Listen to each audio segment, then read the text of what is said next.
আসসালামু আলাইকুম। শিক্ষা একাডেমিতে তোমাদের সবাইকে স্বাগতম। এই ভিডিওতে আমি তোমাদেরকে অষ্টম শ্রেণীর বাংলা বই থেকে ষষ্ঠ অধ্যায় সাহিত্য পড়ি সাহিত্য লিখি এই অধ্যায়টির কবিতা পরিচার নিয়ে আলোচনা করব।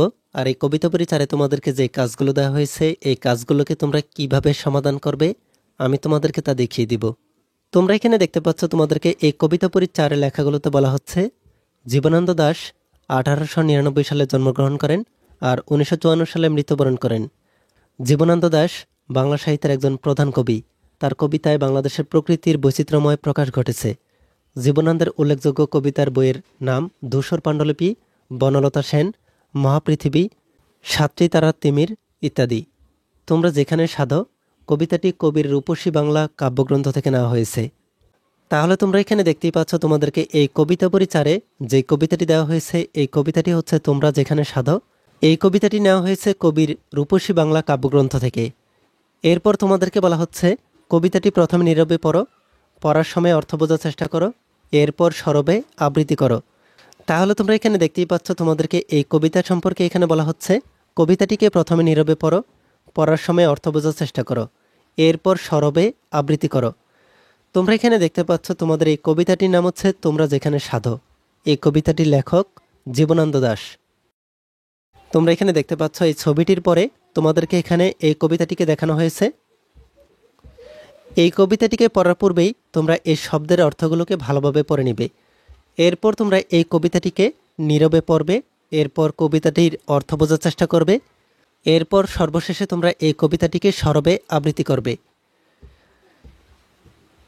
এরপর তোমাদেরকে এখানে বলা হচ্ছে কবিতার গঠন বুঝি। তোমরা যেখানে সাধো কবিতায় অন্তমিল আছে কিনা, তাল দিয়ে পড়া যায় কিনা, শব্দরূপের পরিবর্তন ঘটেছে কিনা, কোনো স্তবক আছে কিনা, পড়ার গতি বা লয় কেমন এবং উপমার প্রয়োগ হয়েছে কিনা এসব নিয়ে সহপাঠীদের সাথে আলোচনা করো। এরপর পরবর্তী পৃষ্ঠায় তোমাদেরকে বলা হচ্ছে জীবনের সাথে কবিতার সম্পর্ক খুঁজি। এই জীবনের সাথে কবিতার সম্পর্ক খুঁজি এই লেখাগুলোতে তোমাদেরকে বলা হচ্ছে তোমরা যেখানে সাধো কবিতার আলোকে নিচে কয়েকটি প্রশ্ন দেওয়া হলো, প্রশ্নগুলোর উত্তর প্রস্তুত করো এবং পরে সহপাঠীদের সঙ্গে আলোচনা করে প্রয়োজনে নিজের উত্তর সংশোধন করো। তাহলে তোমরা এখানে দেখতেই পাচ্ছ এই জীবনের সাথে কবিতার সম্পর্ক খুঁজি এই লেখাগুলোতে বলা হচ্ছে তোমরা যেখানে সাধো কবিতার আলোকে নিচে কয়েকটি প্রশ্ন দেওয়া হয়েছে, এই প্রশ্নগুলোর উত্তর প্রস্তুত করো এবং পরে সহপাঠীদের সঙ্গে আলোচনা করে প্রয়োজনে নিজের উত্তর সংশোধন করো। এখানে তোমাদেরকে প্রথম প্রশ্নে বলা হচ্ছে আমি এই বাংলার পারে রয়ে যাব, কবি কেন এমন কথা বলেছেন?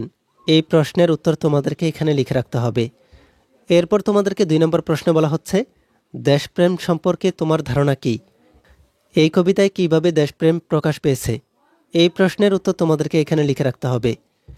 এরপরে প্রশ্নে তোমাদেরকে বলা হচ্ছে বাংলাদেশের প্রাকৃতিক পরিবেশের কোন দিকগুলো তোমার ভালো লাগে বা খারাপ লাগে? এই প্রশ্নের উত্তর তোমাদেরকে এখানে লিখে রাখতে হবে। তোমরা কিভাবে এই প্রশ্নগুলোর সমাধান করতে পারো আমি তোমাদেরকে তা একটি নমুনা সমাধানের মাধ্যমে দেখিয়ে দিচ্ছি। তোমরা আমার দেওয়া নমুনা সমাধানটিকে ভালোভাবে দেখে তোমাদের নিজেদের মতো করে এই প্রশ্নগুলোর সমাধান করে নিবে। চলো তাহলে আমি তোমাদেরকে সমাধানগুলোকে দেখিয়ে দিচ্ছি। তার আগে তোমরা যারা এখন আমাদের চ্যানেলটিকে সাবস্ক্রাইব করোনি তারা এখনই আমাদের চ্যানেলটিকে সাবস্ক্রাইব করে রাখো, আর যারা সাবস্ক্রাইব করেছো তাদেরকে অসংখ্য ধন্যবাদ। তোমরা এখানে দেখতে পাচ্ছ আমি এখানে তোমাদের জন্য প্রশ্নের উত্তরগুলোকে লিখে নিয়েছি। এখানে তোমাদের প্রথম প্রশ্নটি ছিল আমি এই বাংলার পারে রয়ে যাব, কবি কেন এমন কথা বলেছেন? এই প্রশ্নের উত্তরে তোমরা যেভাবে লিখতে পারো আমি এই বাংলার পারে রয়ে যাব, কবি এমন কথা বলেছেন স্বদেশের প্রতি গভীর অনুরাগ ও ভালোবাসার কারণে। প্রাকৃতিক সৌন্দর্যের দেশ বাংলাদেশ, এই দেশের রূপবৈচিত্র্যের সঙ্গে কবির সম্পর্ক অত্যন্ত নিবিড়। এই সৌন্দর্যকে ভালোবাসেন বলে কবি তার দেশ ছেড়ে অন্য কোথাও যেতে চান না। এরপরে 2 নম্বরের প্রশ্নটি ছিল দেশপ্রেম সম্পর্কে তোমার ধারণা কি? এই কবিতায় কিভাবে দেশপ্রেম প্রকাশ পেয়েছে? দেশপ্রেম সম্পর্কে আমার ধারণা হচ্ছে নিজের দেশকে মনে প্রাণে ভালোবাসা এবং দেশের মর্যাদা ও সার্বভৌমত্ব রক্ষার জন্য সর্বোচ্চ ত্যাগ স্বীকার করা। কবিতায় স্বদেশের প্রতি কবির গভীর আবেগ ও ভালোবাসা প্রকাশ পেয়েছে। এদেশের অতি তুচ্ছ বিষয়ও কবির কাছে অত্যন্ত গুরুত্বপূর্ণ হয়ে উঠছে, আর এই দিকটি তার গভীর দেশপ্রেমেরই বহিঃপ্রকাশ। এভাবেই তোমরা যেখানে সাধো কবিতার কবির দেশপ্রেম প্রকাশ পেয়েছে। এরপরে তোমাদের 3 নম্বর প্রশ্নটি ছিল বাংলাদেশের প্রাকৃতিক পরিবেশের কোন দিকগুলো তোমার ভালো লাগে বা খারাপ লাগে? এই প্রশ্নের উত্তরটিকে তোমরা যেভাবে লিখতে পারো বাংলাদেশের প্রাকৃতিক পরিবেশের আবহমান গ্রাম বাংলার রূপবৈচিত্র্যের দিকগুলো আমার ভালো লাগে। মাঠ ভরা ফসল, গ্রীষ্মের তাপদাহে চৌচির মাঠঘাট, গাছ কেটে বনভূমি উজাড়, পরিবেশের বিপর্যয় ঘটানো, কলকারখানার ধোঁয়া, পানি বায়ু শব্দদূষণ, এসব দিক আমার খারাপ লাগে। তাহলে তোমরা দেখতেই পাচ্ছ তোমরা কিভাবে এই প্রশ্নগুলোর সমাধান করতে পারো। তোমরা আমার দেওয়া এই সমাধানগুলোকে ভালোভাবে দেখে তোমাদের নিজেদের মতো করে এই প্রশ্নগুলোর সমাধান করে নিবে। এই ভিডিওতে এই পর্যন্তই। পরবর্তী ভিডিওতে আমি তোমাদেরকে এওদের কবিতা পড়ি 5 নিয়ে আলোচনা করব। আর এই কবিতা পড়ি 5-এ তোমাদেরকে যে কাজগুলো দেওয়া হয়েছে এই কাজগুলো তোমরা কিভাবে সমাধান করবে আমি তোমাদেরকে তা দেখিয়ে দিব। এই ভিডিওটি তোমাদের কাছে ভালো লাগলে ভিডিওতে কমেন্ট করে জানিয়ে দাও। আর পরবর্তী সকল ভিডিওগুলো পাওয়ার জন্য আমাদের এই চ্যানেলটিকে এখনই সাবস্ক্রাইব করে রাখো।